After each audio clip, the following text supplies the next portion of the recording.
World cup ఫైనల్‌కి ముందే ఒక సూపర్ కంప్యూటర్ ఎస్టిమేట్ చేసినట్టే స్పెయిన్ 1-0తో అర్జెంటీనాను ఓడించి వరల్డ్ కప్ గెలుచుకుంది. ఎందుకంటే north eastern university and Liverpool యూనివర్సిటీకి చెందిన సైంటిస్టులు చేసిన అల్టిమేట్ డేటా అనాలిసిస్ ఫైనల్‌గా 100% నిజమైంది. ఫైనల్‌గా మ్యాచ్ కంటే ముందే వీళ్ళు 1000కి పైగా కంప్యూటర్ సిమ్యులేషన్స్ రన్ చేసి స్పెయిన్‌కే గెలిచే ఛాన్స్ ఎక్కువ ఉందంటూ 26% ప్రాబబిలిటీ ఇచ్చారు. అండ్ వీళ్ళు చెప్పినట్టుగానే రీసెంట్‌గా జరిగిన గ్రాండ్ ఫైనల్‌లో స్పెయిన్ 1-0తో అర్జెంటీనాను ఓడించి సెకండ్ టైమ్ వరల్డ్ కప్ ట్రోఫీని గెలుచుకుంది.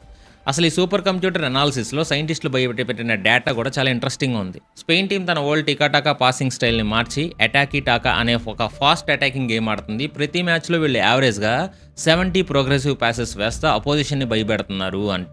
అందుకే ఈ టోర్నమెంట్‌లో వీళ్ళు కేవలం ఒక్క గోల్ మాత్రమే ఇచ్చారంట. ఇంకోవైపు అర్జెంటీనా టీం మొత్తం ఒక్క ప్లేయర్ పైన డిపెండ్ అయి నడిచింది. ఆయనే 39 ఏళ్ల మెస్సీ. ఈ అనాలిసిస్‌లో తేలిందేంటంటే మెస్సీ మ్యాచ్ ఆడేటప్పుడు ఏకంగా 64% టైం కేవలం గ్రౌండ్‌లో నడుస్తా ఉంటాడంట.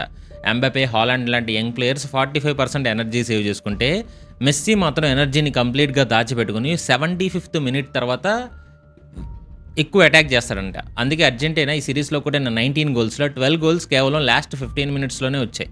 అండ్ సైంటిస్టులు చెప్పినట్టుగానే ఫైనల్ మ్యాచ్ 90 మినిట్స్ అయ్యేసరికి 0-0గా ఉంది.